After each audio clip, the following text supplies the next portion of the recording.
For the past 5 years, Sophia has been constantly grateful for having an excellent boyfriend. He is like a gift from the gods, repairing her broken soul. Little did she expect that the firefly encountered in the dark room was the hungry eyes of a lurking wolf. In what was supposed to be a festive year, Sophia followed Alex back to his home for the new year. His brother, Noah, brought his newlywed wife, Lily, home. The not-so-spacious house felt particularly lively with the addition of 2 more women. After the New Year's Eve dinner, Alex's mother suddenly felt unwell. Lily immediately stepped forward, inquiring about her health, washing fruits, and serving tea. Alex's mother, with a cheerful demeanor, appreciated the care. Alex pulled Sophia into the bathroom, handing her a basin of hot water, saying, "Look at my sister-in-law, so capable and considerate. Go give my mom a foot bath." Before Sophia could respond, she was already pushed out the door, and Alex shouted, "Be careful, don't spill." Several pairs of eyes in the living room glanced over. Alex addressed everyone, saying, "Mom, Sophia wants to give you a foot soak, it'll be more comfortable." "No need, really." Alex's mother sat up, feeling uneasy all over. "Oh, Sophia, it's your first time here. Just sit, don't bother yourself." With Alex supporting her waist, Sophia politely said, "It's okay, Auntie. Let's soak your feet." It was Sophia's first time giving someone a foot bath. She squatted on the floor, demonstrating her thoughtfulness by personally removing Alex's mother's socks, placing her feet in the water. 20 minutes later, she lifted them out, dried them, and put on cotton slippers. During this time, everyone's gaze focused on her back. A neighbor who came in to visit exclaimed, "What good luck. Alex brought home a great daughter-in-law." Alex's mother awkwardly smiled, revealing a hint of self-satisfaction and approval. Approaching, the neighbor asked Sophia, "Young lady, I heard you're a manager at a big company. Impressive." Praising her as a successful professional outside and a dutiful daughter-in-law at home. Head bowed, Sophia felt a burning sensation on her face, unable to lift it. That night, back in the bedroom, Sophia didn't feel right. Trying to talk to Alex about what happened, she said, "Alex, I feel that what happened earlier." "Yeah?" Alex's fingers, busy with the keyboard, suddenly paused. He turned his face, a stern expression, his eyes reflecting the chaotic brilliance of the screen, unreal and sharp, like a cat warning its owner with a glance about to make a mistake. In such an imposing atmosphere, the cat would retract its probing claws and shake its head softly, saying, "It's nothing. I'll wash up and go to sleep." Sophia went to the bathroom, rubbing her swollen and sore eyes in front of the mirror. After getting ready, she returned to the bedroom, lying down with her back to Alex's seat, listening to the emotionless sound of his keystrokes and the game effects. Mission failed, and he expressed frustration by banging on the table, resonating within Sophia, causing a tremor. Alex wasn't like this before. In their 5 years together, he loved and protected her. He would massage her feet after a day in heels, prepare health porridge for her upset stomach, and gaze at her in the early morning, praising her cuteness tenderly. But now, in the quiet darkness of the night, he would smoke, scrutinizing and evaluating her. Sophia remembered the first time she woke up coughing from the smoke, expressing dissatisfaction. Alex casually remarked, a comment said, "A seductress is nurtured by countless men. No wonder, you're so charming." Cracks had indeed formed between them in a blunt manner, and Sophia was suffocating. It was true that she was at fault first. 6 months ago, Sophia and Alex went to see a newly released movie. While Sophia went to buy popcorn, someone from behind touched her, making flirtatious remarks. "Hey, isn't this Sophia? Long time no see." Sophia turned around, recognizing the person immediately. She began to worry that Alex, who had gone to the restroom, might witness this scene. Suppressing the disgust, she forced a stiff smile, quickly paid and planned to leave. The man stuck to her, pulling her arm frivolously. "Why are you so distant with me?" As Sophia was about to push him away, the man was knocked down by a punch from the incoming Alex. A scuffle ensued, and in the chaos, security rushed over to separate them. The man, with blood at the corner of his mouth, spat on the ground and angrily cursed, "Are you crazy, protecting a slut like her?" In the end, they couldn't watch the movie. That night, back home, Sophia tended to Alex's wounds. He asked in confusion, "Do you know him?" A lump formed in Sophia's throat. Choosing to deny, she said, "I don't know him, just some ruffian. Let's not bother." Sophia was always well aware that the beginning of any lie was like the start of stretching a rubber band. Sooner or later, it would snap. Yet, before that day arrived, everyone would hold on to the hope of escaping consequences. The next morning, a video of the fight between Alex and the man appeared online. Initially, netizens casually watched, but as the comments section revealed more information, everything became uncontrollable. First, it was revealed that the man Alex fought was Luke, the son of the vice president of Housing Group. Netizens were in an uproar. Thought it was some jerk making advances in public, turns out he's someone with status. He could have any kind of girl. Why stoop so low? Could it be a rumor? I was there yesterday, I can testify. Luke touched that girl first, and her boyfriend came and punched him. Following that, Sophia's identity was exposed. No wonder Luke acted like that. The woman is Sophia, once known as a mistress in the circle, mingling with men. But she seems to have disappeared in recent years. Probably reformed. This comment garnered numerous likes and replies, constructing a narrative in which an ex-mistress encountered someone from her past in a familiar, teasing manner, leading to the fight. Seeing this summary, Sophia sat on the sofa, slowly turning her head to look at Alex watering plants on the balcony. With the watering can in one hand and the phone in the other, the glaring sunlight covered his entire back. Despite squinting, Sophia couldn't discern his expression. Only hearing him ask sternly and sharply, "Do you really not know him?" In that moment, Sophia considered vehemently denying, claiming it was baseless gossip or that Luke, heavily influenced by the incident, was engaging in public relations by diverting blame to her, a helpless ordinary person. However, looking at Alex in front of her, 5 years of daily interactions, just a month ago, he mentioned bringing her home to meet his parents for the new year. Sophia didn't want to hide anymore, otherwise, she would always be a jittery thief. Too much happiness and comfort would make her anxious in the midnight dreams. She chose to confess, admitting that she indeed spent time in that bizarre and flashy circle, relying on her beauty and cunning methods to survive by attaching herself to men. Sophia felt an urgent need, like in a TV drama, to open up the fog of confusion and scars, revealing them vividly in front of him. Sophia's earliest memory of male-female relationships was her mother's words, "Men are to be utilized, they help women lead better lives." Bending down to caress the still young Sophia's hair, her mother addressed her recent concern about being assigned the tiring task of cleaning windows during class cleanup. "You're too naive. I gave you this good appearance not for you to endure hardships but to sweet talk and charm people." Sophia followed suit. The usually straightforward male class monitor blushed, and from then on, he only assigned her the easiest tasks. In the following years, Sophia witnessed her mother's practical approach, charming one man after another, gradually enriching their humble home.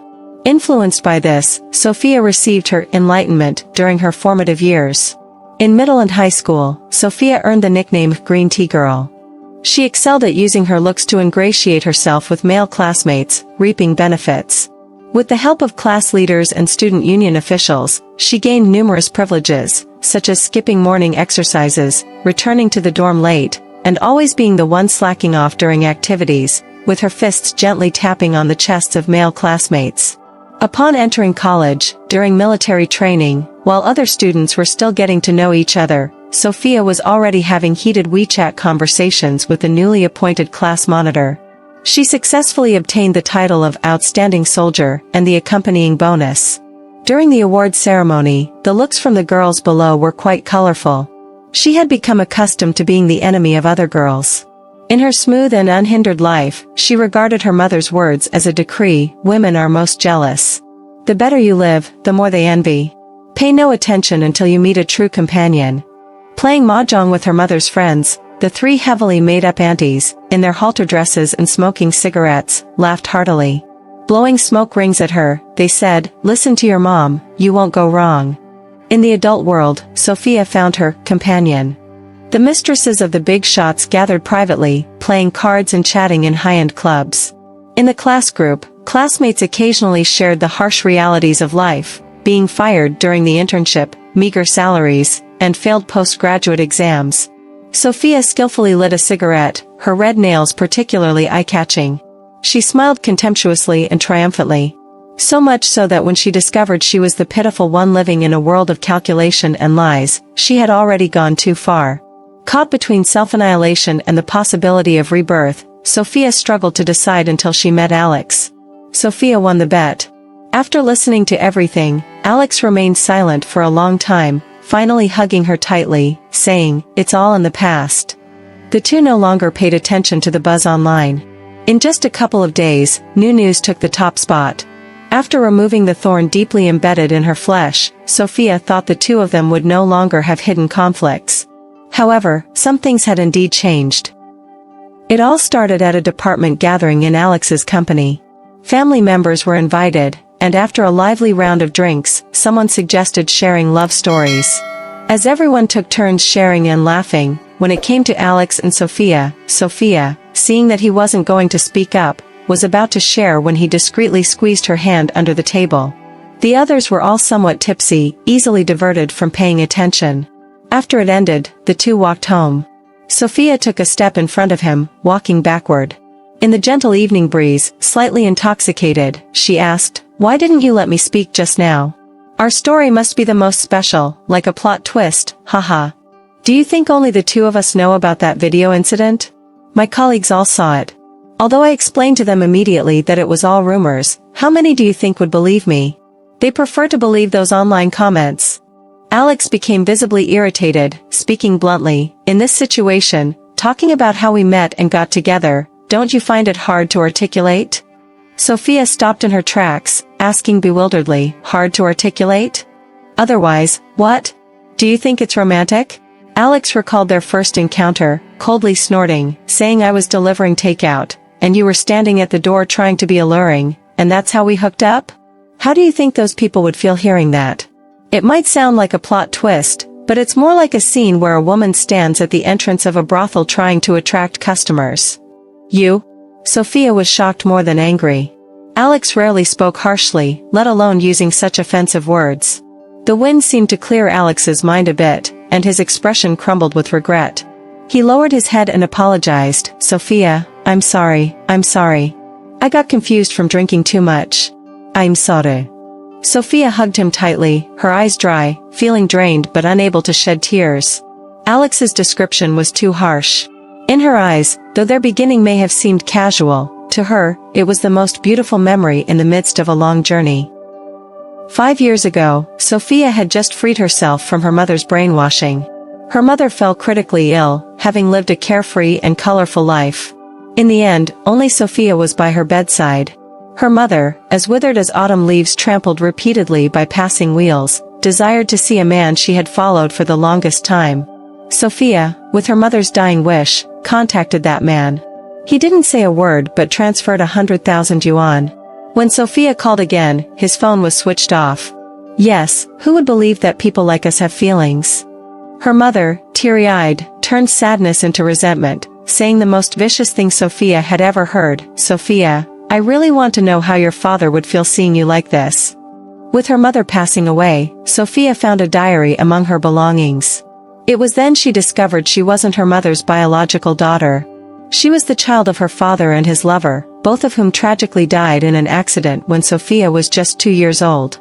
Sophia didn't understand how her mother had maintained the marriage while watching her father openly cheat. She also couldn't fathom how her mother transitioned her thinking to depend on men. However, she could sense the immense malice from the woman who had raised her for over 20 years. Suddenly, Sophia felt lost. The life she had thought was normal turned out to be a conspiracy and a lie, and it was too late to change anything. She only managed to quickly distance herself and live ordinary days among common people. She rented a house and, upon entering, suddenly felt limp. She didn't have the energy to even buy bowls and chopsticks. She felt like her bones, blood, thoughts, every move, every expression, were directed by someone else, purely innate and unalterable. On a hot summer day, after returning from a bathhouse, the elevator malfunctioned. She climbed over 20 floors with a bath basket in one hand and a watermelon in the other. Her fingers turned purple, her arms trembled. She stubbornly tortured herself step by step, thinking if she made a wrong move, it would be better to fall and die. In the empty corridor, there was suddenly another sound of hurried footsteps. A delivery guy in a blue uniform rushed past her and ran upstairs. He paused, turned back, and proactively took the watermelon from her hands. "Sister, let me help you." "Wow, it's really heavy." He was a very young guy with healthy tan skin, slightly out of breath, a little sweat on his nose, smiling friendly with his eyes half closed. When they were together, Alex described Sophia's appearance that day through his eyes, the faint fragrance in the corridor, her fair and beautiful skin, her gentle figure that was unbelievably tender. But when she lifted her head, her face carried a cold, world-weary expression, like a queen. A queen?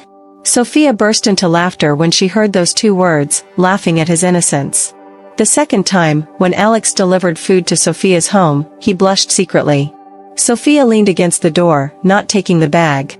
In boredom, she decided to playfully tease the young boy, asking, "Aren't you too young to be working? Why aren't you in school?" "I am. This is just a summer job," Alex added, mischievously, after delivering this order, "I'll be off work for the day." Sophia understood his innocence and couldn't help but chuckle. "Oh? How about coming in for a while and having a cola?" As the words left her mouth, she hesitated. A wave of disgust surged within her. What was she doing? She had long left that circle. Why were her every word and gesture, the disdainful eyes and smiles, etched in her bones as if she were showing off? Sophia's hands clenched momentarily, and she stood straight to close the door. Alex's urgent voice intervened. "Is it okay?" Surprised, Sophia asked, "Huh? I mean, the cola." Alex scratched his head, looked away, then gathered courage, shy but vigilant. "I'm thirsty." Once inside, Sophia couldn't help but repeatedly examine his delivery uniform, her mind filled with question marks. What was happening? Yes, initially, she found this beginning unserious and superficial. Alex didn't mind. He mentioned that a few days ago, he went to a temple with friends, casually got a fortune, and it was about marriage. It turned out to be accurate. This must be a destined encounter. Now the roles were reversed. Sophia believed that Alex was a gift from heaven, delivered to her side in a casual and random way, and she was lucky to catch it. Alex, on the other hand, thought that he fell in love with her at first sight because of her innate attractiveness to men, cultivated after experiencing numerous relationships. He believed any man would be enticed. He began to profane the various things between them. Sophia understood Alex. Any man would not accept being deceived. Even she didn't know how to handle herself. She didn't know how to be intimate with Alex again, fearing that being too enthusiastic would evoke certain associations, yet fearing being cold would make her seem distant and contrived.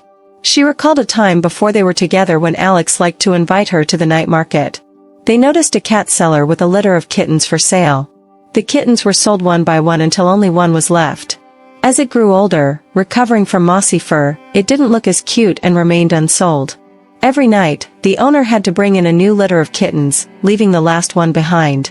The little cat sat quietly in the cage, softly meowing at every passing person, rubbing against the bars, hoping someone would touch it, regardless of its appearance, and take it home.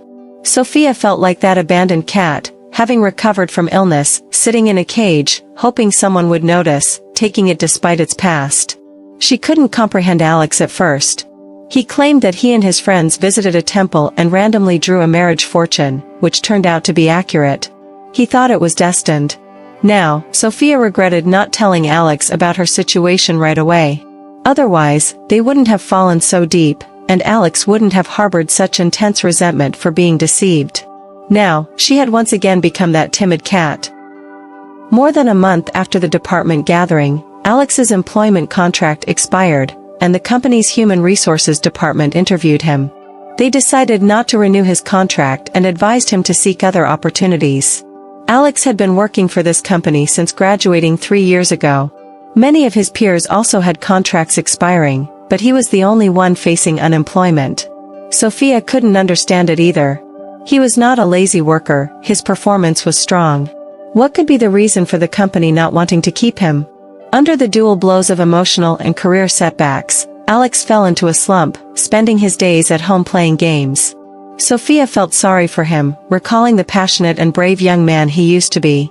She tried to help him find a better job, but instead, he threw a cup on the floor when she brought the news, fatigue and frustration evident after a night of gaming.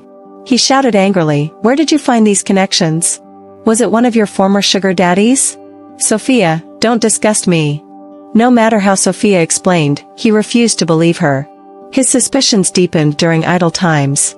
When Sophia worked late and returned home, Alex would wait at the entrance, accusing her of infidelity. He examined her hair, smelled her scent, and interrogated her about every detail. Even when there was nothing unusual, his words were still poisonous. "Sophia, I know why you chose me back then.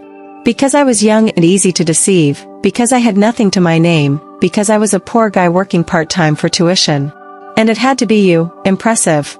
Sophia, just reprimanded by her boss earlier that day and physically and mentally exhausted, couldn't hold back a retort. "I know you're upset, but you can't turn white into black. Did I refuse you back then? You were the one who came to me every day after class, worried about my safety, actively bought a doorstop for me, gave me a hand-knitted scarf on Christmas, and you even..." She pointed to the cat cowering on the sofa, scared by the argument. "You're the one who bought it and slowly brought it into this house, into my life." Why did everything twist and distort in his words? During this period, Sophia lowered herself to the utmost, doing more for him than he had ever done for her. From now on, she could continue like this. However, instead of calming down, Alex's anger intensified. "Isn't that me being stupid? I cherished you like a treasure, gave you everything good I could think of. Who the hell would have thought you were just a piece of junk? Sophia, I'm a fucking man. Go ask which man can endure this." Sophia, clutching her stomach, crouched down. Her ears were ringing, and she couldn't hear his accusations and insults clearly. Alex returned to the bedroom, slamming the door forcefully. Not long after, their cat, Beryl, fell ill. Initially eating and sleeping well, its belly grew larger over time. Sophia initially thought it might be pregnant after accidentally running outside one day, but more symptoms appeared. After a checkup, they were told it was feline infectious peritonitis, FIP, with a high mortality rate. Sophia wondered how a cat that had been healthy for 5 years could contract such a severe illness. The vet explained that stress from a traumatic event could be a significant factor. Both Sophia and Alex thought back to their recent argument. A vase could break after being cherished for 5 years. What about a cat that could run, jump, and show affection? Returning from the hospital, Sophia slept on the couch every night, watching over Beryl. Alex prepared healthy and nutritious meals for both her and the cat, just like countless nights before. They crouched together on the floor, gently giving Beryl the prescribed injections, speaking softly to avoid scaring it. This familiar feeling overwhelmed Sophia. Perhaps sensing their desperate hope for its recovery, Beryl obediently accepted the injections, tried to eat and sleep, gradually improving day by day. Over the years, whenever they called Beryl's name at home, they would subconsciously exchange glances, revealing smiles of happiness. "Alex, can we promise not to argue anymore?" Sophia, looking at the cat sleeping not far away, whispered, "Every time we argue, our feelings are worn down a bit. I'm afraid we'll get tired of each other. I can't imagine the day we separate, I won't be able to go on." Alex remained silent, causing tension in Sophia's heart. She sat up, looking at him, only to see that he had opened the bag she had placed on the sofa. "What's this money?" He pulled out wads of cash, his voice as cold as ice hanging from the rafters. "Sophia, are you still fooling around outside, being kept by those men? What nonsense are you talking about? This is our company's year-end bonus." The company got a new leader who was extravagant in his actions, and this year's year-end bonus was distributed in cash. Sophia had been too focused on Beryl's illness when she returned home, forgetting to take it out. "Year-end bonus? Are you kidding me?" Alex was furious, holding a stack of money, pointing at her nose. "When have you ever received a year-end bonus in cash? Only those who do unspeakable things would get cash. Sophia, have you been returning to your old ways all these years? I knew it. 5 years ago, you just found a job, and within 3 years, you rose to a manager's position. What did you exchange for it?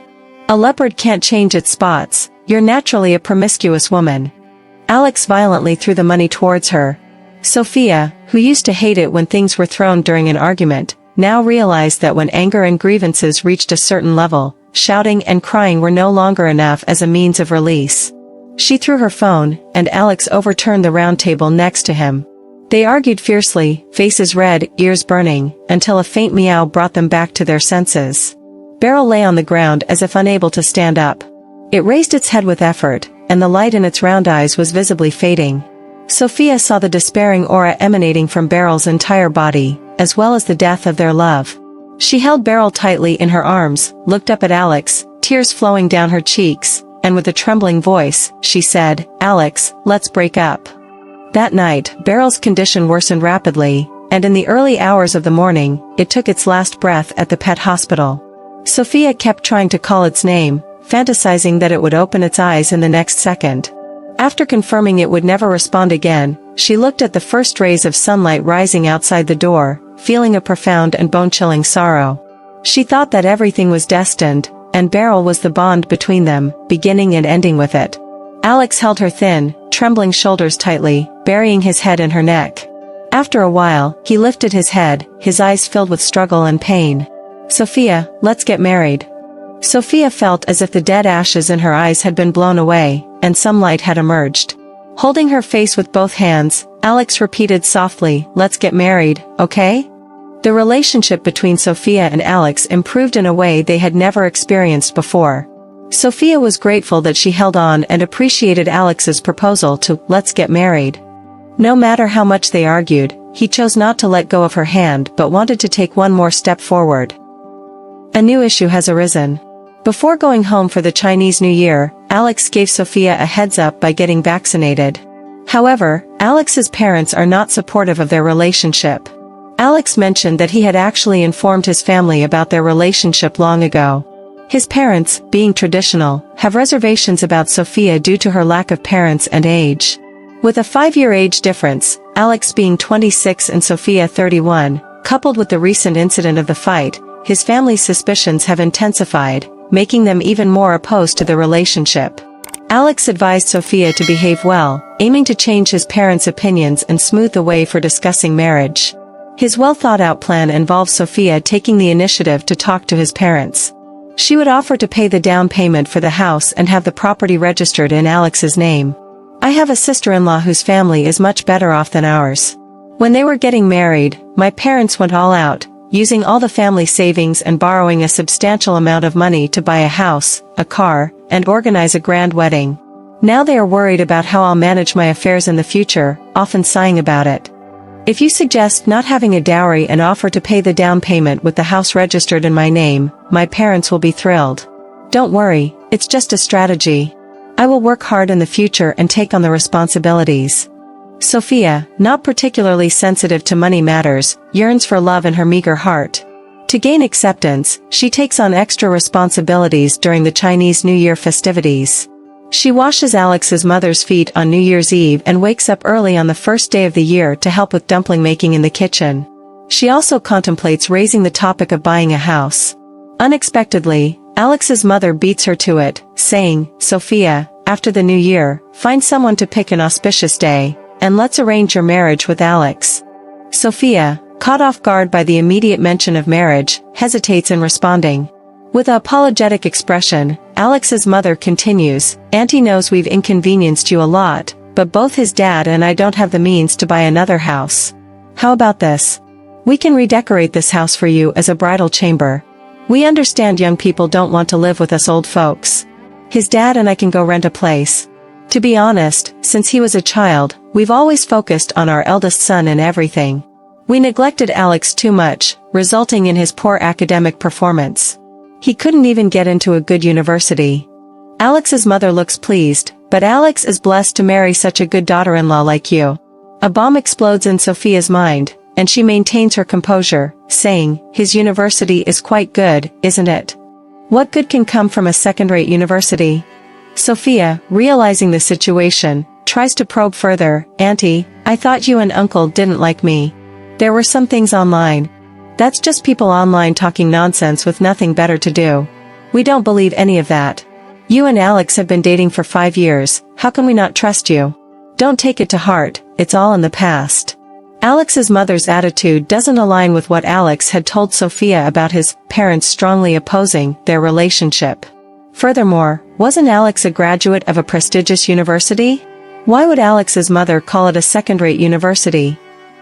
It was still dark when Sophia glanced at her phone and went outside to answer a call. The biting cold air filled her lungs, and in the distance, a few fireworks, whose origin she couldn't identify, lit up the sky. On the other end of the line was a close friend. Sophia's husband, Alex, had a wide social network, and when he lost his job, Sophia had asked this friend to inquire about the real reason for Alex's dismissal from his previous company. She wanted to explore if there was any way to salvage the situation. There had been no response from the friend, and Sophia, feeling hesitant to push, had let the matter drop. "Sophia, I received the massager you ordered for me. My neck has been bothering me for years, and you're the only one who remembered." The friend sounded somewhat apologetic. "Regarding the matter you asked me about earlier, I actually found out a while ago, but I didn't know how to tell you. I hesitated for a long time, but now I've figured it out. Sophia, regardless of what you've been through in the past, you're a great girl in my eyes. I've decided to tell you the truth, and then you can decide whether or not to marry Alex." Sophia took a deep breath. "Go on." "Firstly, I remember you mentioning that Alex had a high level of education. However, my husband found out that he only attended a third-rate university. Alex had indeed worked hard to become the only non-elite intern among that batch of interns. Over time, his negative traits emerged: excessive pride, narrow-minded suspicions, a rush to achieve results at work, a desire to showcase himself, and a tendency to clash with colleagues. Everyone disliked him, considering him an unwelcome presence. This was a far cry from the Alex that Sophia knew.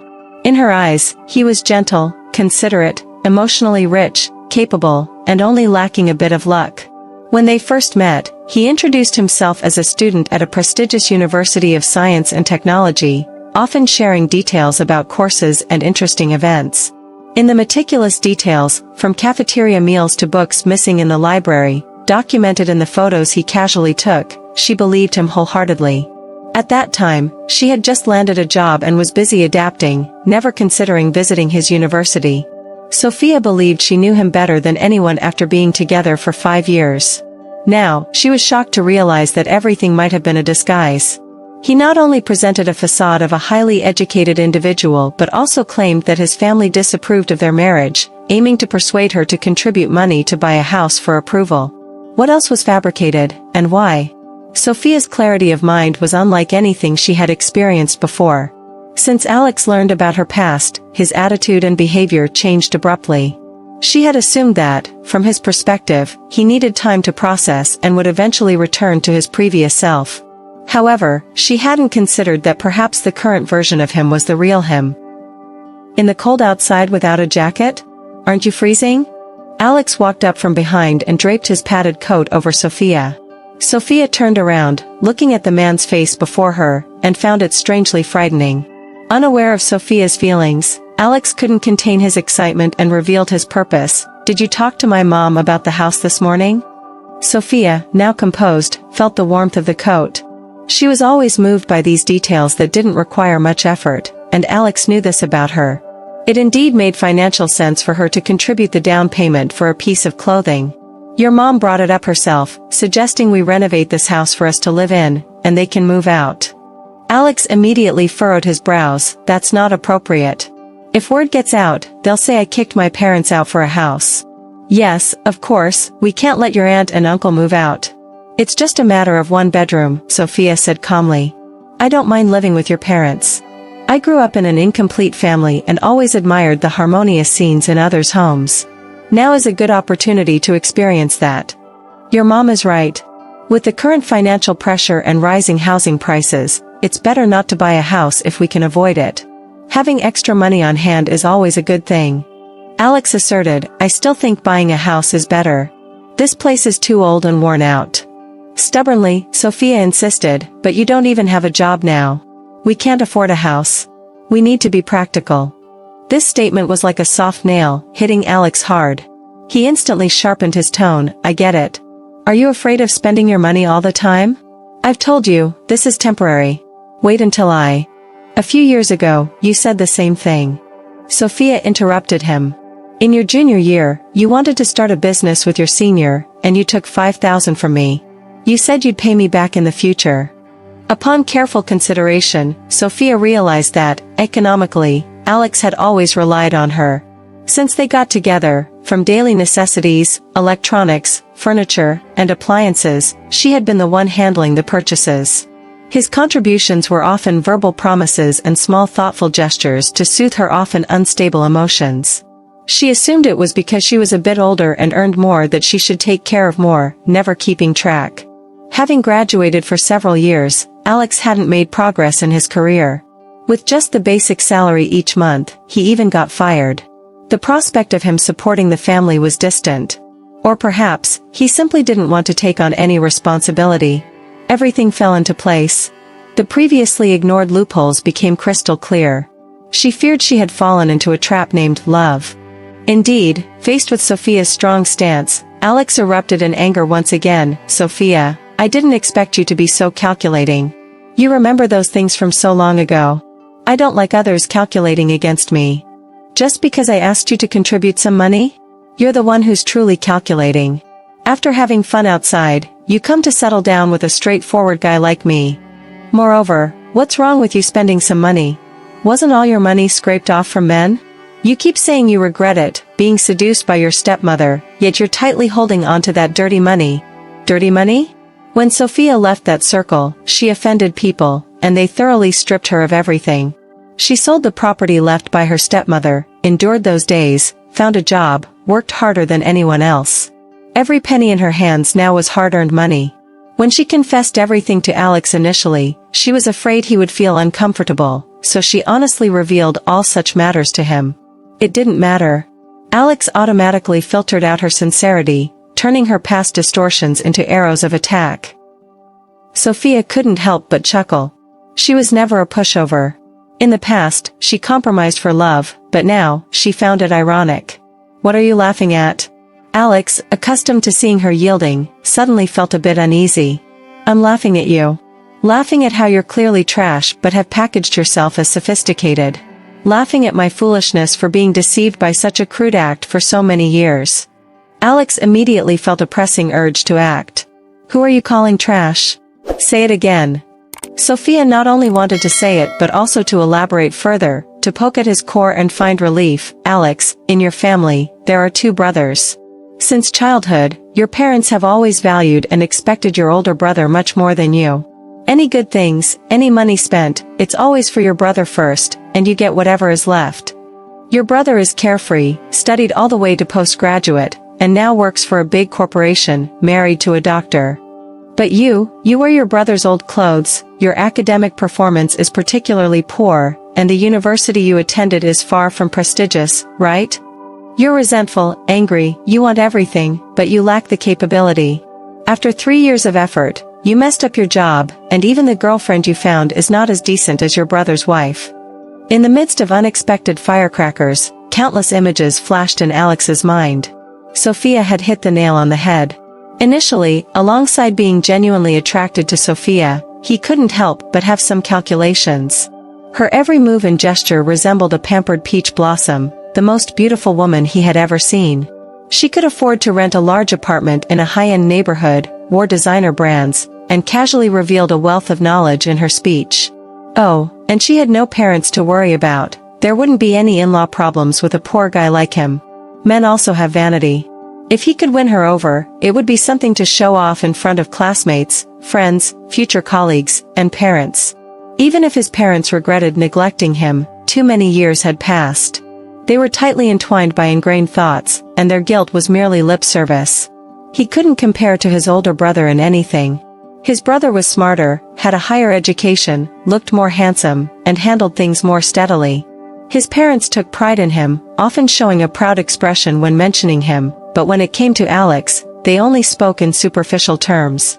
His brother and Lily had a long-distance relationship, having been together for many years. Alex had seen them long ago and knew Lily came from a better family, a diligent academic achiever, but not attractive in terms of appearance. She was short and had an average face, maybe even considered unattractive. Alex increasingly wanted to firmly grasp Sophia. He almost put all his thoughts on her, praising, protecting, and flattering her, hoping that one day he could bring this dazzling woman in front of his parents, his classmates, friends, and future colleagues, showing off. He had thought many times, even if he achieved nothing in his life, as long as he could marry Sophia, it would be a big deal. Until Sophia confessed her past to him, he erupted in intense anger and unwillingness. Why did good things never happen to him? The woman he eagerly licked, in the end, was just a discarded piece of clothing in high society. Alex also thought about breaking up with Sophia, but he understood his situation. Without a job, the house was emptied by his older brother, and even the dowry money was a problem. Which girl would be willing to marry him? Even if there was, she must be a mixed bag. Sophia could make money, play a role, so he couldn't let go. Anyway, those relatives and friends didn't know about her past. But he couldn't treat her the same way as before. He felt insulted and deceived every moment, every time he saw Sophia. She no longer seemed ethereal, instead, he felt discomfort and disgust. He loathed her but also coveted and desired her. Now, Sophia tore off his mask. All the theories he had brainwashed her with were obliterated. His inferiority, incompetence, baseness, and hypocrisy were all exposed in front of her. The most despicable thing about you, Alex, is looking down on me while expecting me to support you. Even if you dumped me after knowing everything, it would at least seem upright. I want to break up with you. Seeing Sophia's resolute demeanor, Alex suddenly felt afraid. All the things he had bound her with lost their effect. If he lost Sophia now, his failed life would no longer have a trace of color. Alex's arrogant and domineering aura quickly dissipated. His expression softened, and he held Sophia's shoulders, apologizing with a deep sense of guilt. Sophia, I'm sorry for hiding some things, but it wasn't intentional. I'm insecure, too insecure. I didn't dare to tell you. I don't want you to support me. I've always been trying hard. Given time, I will definitely achieve success. Sophia couldn't possibly believe his lies and his high aspirations while he despised her and wanted her to support him. Alex held on to her tightly, his eyes pleading, almost on the verge of tears. I love you, Sophia. We've been together for 5 years. How could I not love you? Let's talk about everything, start anew, and forget the past. Can we do that, please? I beg you. Sophia finally managed to break free. I'll kneel for you.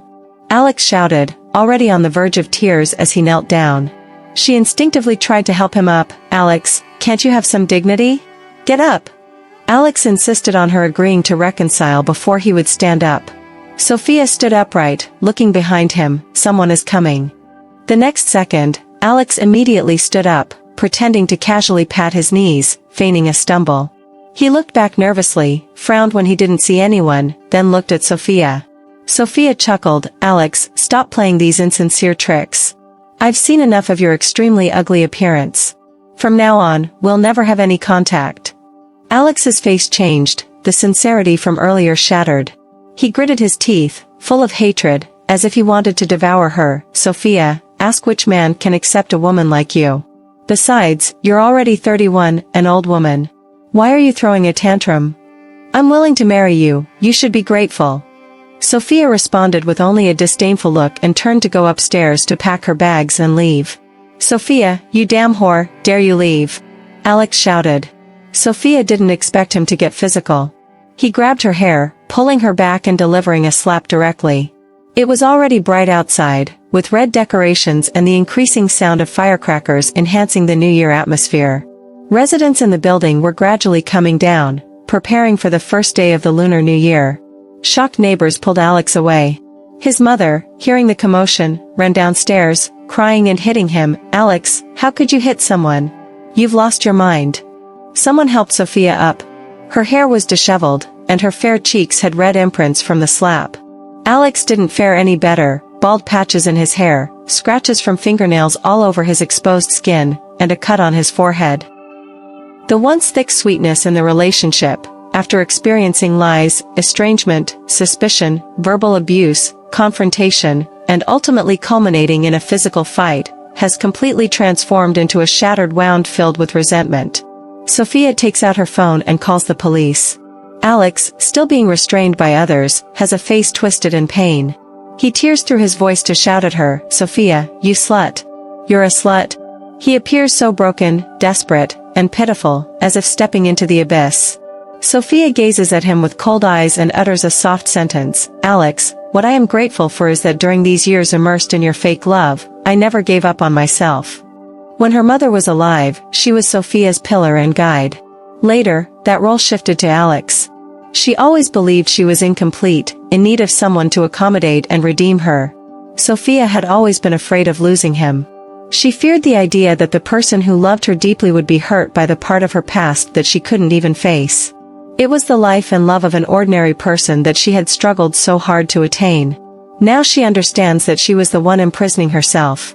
If only she had faced her past sooner, with confidence and openness, she wouldn't have been blinded for so long. 5 years ago, family shattered before her eyes. Sophia dared to break free and start anew. Now, 5 years later, love has become a mockery, and she can begin again. Moreover, throughout these years, she has been living earnestly and working hard. She can prepare a delicious meal for herself, use her year-end bonus for travel, and invest more time and energy in herself to reap the maximum rewards. Unlike Alex's current state of defeat and confusion, Sophia's heart is filled with the eager anticipation of starting a new life. On this cold first day of the new year, Sophia, who has experienced the trials of family and love, is now strong and composed. Even if there is no one new by her side in the future, she can continue to live a splendid life on her own.